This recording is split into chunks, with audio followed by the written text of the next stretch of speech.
Well guys, today I am unveiling my next firearm. This is a Savage Ultralite in 300 Winchester short mag, so 300 WISM, WSM. And let me talk about why I chose this along with some of the other things I have on here. So the action itself is a factory blueprinted action, which kind of inherently is more accurate than a regular action. You can see Savage has made some lightning cuts in the action, as well as removed the back part of the action over here and spiral fluted on the actual bolt itself. You can see no ammo is in there. After this last elk hunt, I wanted to get a lighter rifle. The one that I was carrying around was 14.5 pounds with the scope and everything. So while I was able to do that, it wasn't the most ideal situation to be hiking up around backcountry, stuff like that. I do still need to change out the cheek comb, length of pull and stuff for what works best with me, which is some of the stuff I have out here. But I just wanted to kind of show an overview here. Another thing that's beneficial about this is it comes with a proof research barrel. You kind of have the weight of a pencil barrel, but you have the shootability of kind of a thicker barrel that you're able to string together more than 2 or 3 or 4 shots before it starts flinging all over the place. That is something that I really wanted for my rifle. Another thing, a lot of people don't like the threaded receiver here with the barrel nut on it. For me, that actually is more beneficial. That's more appealing to me because in the event I want to rechamber this on a different cartridge or, shoot out the barrel, I need to change it out, I can do that myself without having to spend the time and money taking it to a gunsmith. They do have a few long action rifles in this Ultralite. This is a short action because it's Winchester short mag, which is something that I wanted. They claim that the rifle is 6 pounds for the 300 WISM, but most of the other ones that are available are lighter than 6 pounds. This one, I think, is a Sportsman's Warehouse exclusive. I did not see this camoed stock anywhere else. The camo is, I think it's called Killik K2. It's Killik K2.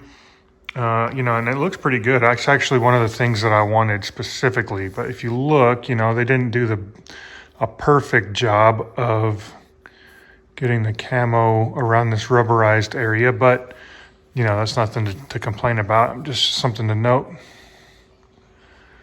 But I'm very happy with this. Actually, when I picked this up from the FFL, the FFL that I had it shipped to typically does like law enforcement stuff and AR-15 type stuff. So when he picked this up, he was super excited. When they brought the box out, he didn't even think there was a rifle in the box. And then he picked it up and couldn't believe how light it was. So the weight with the scope, which I have a video going over this scope, it's a Leupold VX3 HD with the side focus over here, parallax. I wanted this specific scope because, in my opinion, it's the best lightweight optic that's available within reason of your budget.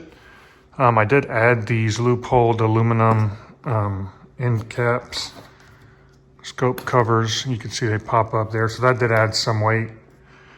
And the rings are Leupold backcountry rings. These are aluminum. You can see here it is 2.8 ounces with all of the hardware and the rings and bases. You can see it's 16.97 ounces, whereas before it was 15.6 ounces without the end caps. These are pretty nice, and you can see they have some metal tabs in them, so they are magnetic as well. I mounted the scope with this Arisaka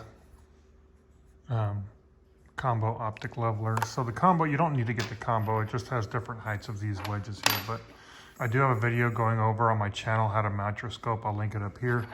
You put the flat side on the bottom of your scope and it mechanically levels your scope out with the receiver or the rail under it. So it's pretty nice.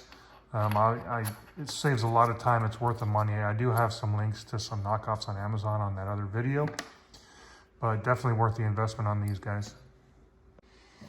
So in the box with the rifle comes this lock here, you know, like always. Comes with a set of earplugs. This, I think, is like a takedown tool. Let me get this opened up here, show you what it's like. It kind of has some knurling on it, so you can see it's just like a little tool punch maybe.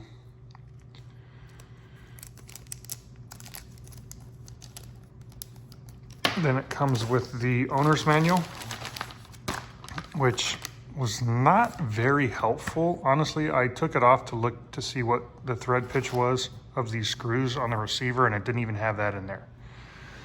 So I ended up having to buy two sets. I bought this set of rings first. This is a Leupold Backcountry. It's the 8x40, the newer size rings for the receiver.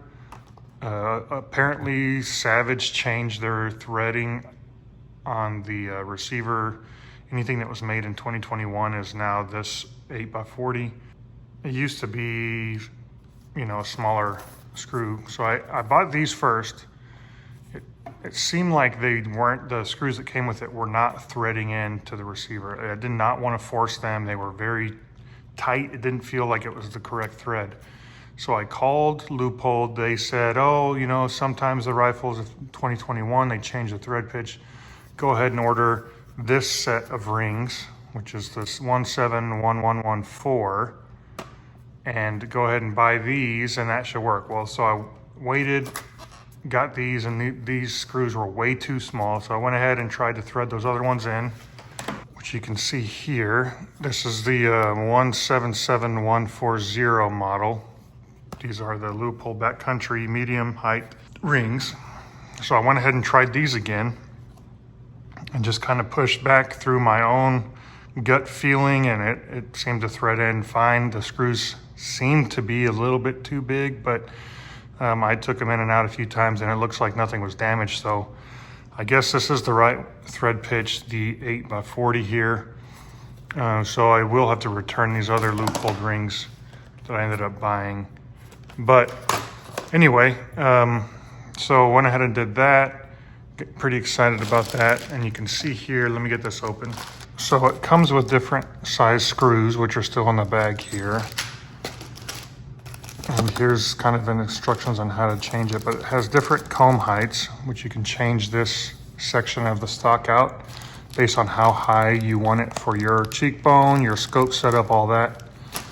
So it comes with 4 of those, and it also comes with different length to pull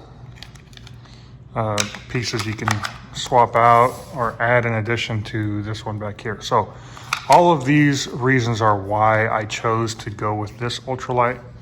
There are some others that are cheaper. There are some others that are more expensive. But for me, the things that appealed the most to me were the adjustable AccuTrigger, trigger, very blueprinted action, and the Proof Research barrel, along with all the options to change and customize your length of pull and comb height.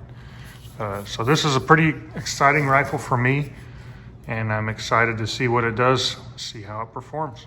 But the entire weight of the rifle with this setup is 7.4 ounces, which is like half the weight of what my other rifle was. So I'm pretty pumped about that. Very excited to see what this can do. I will be posting some out-of-the-box accuracy videos here shortly. So I have a few boxes of this Hornady Precision Hunter 300 Winchester short mag, 200 grain ELDX, which is this Precision Hunter is what shot the best out of my Bergara 300 Win Mag. So I have high hopes for this, even though it's very difficult to find. And then I got a few boxes of these Norma medium game. You can see here 180 grain Bond Strike long range hunting. So we'll take a look at how both of these cartridges shoot out of the box through this rifle. No break-in period, just straight up shooting. I also did end up buying some 200 grain ELDX projectiles and some Norma brass as well. I do have some powder already that I can maybe load up and see about making a load for this, but if this Precision Hunter shoots anything like it does out of my 300 Win Mag, then it's almost not even worth the time to do it because it shoots so good. So pretty excited about this, guys. Hope you are too. Trying to get ready for next hunting season already. I would like to get into some bigger game hunts more frequently. So hopefully this is something you guys are into, and keep on watching the channel for stuff like this moving forward. So appreciate the time, guys. Like always, thanks for watching. Hope you're having a great day and keep on enjoying life out there.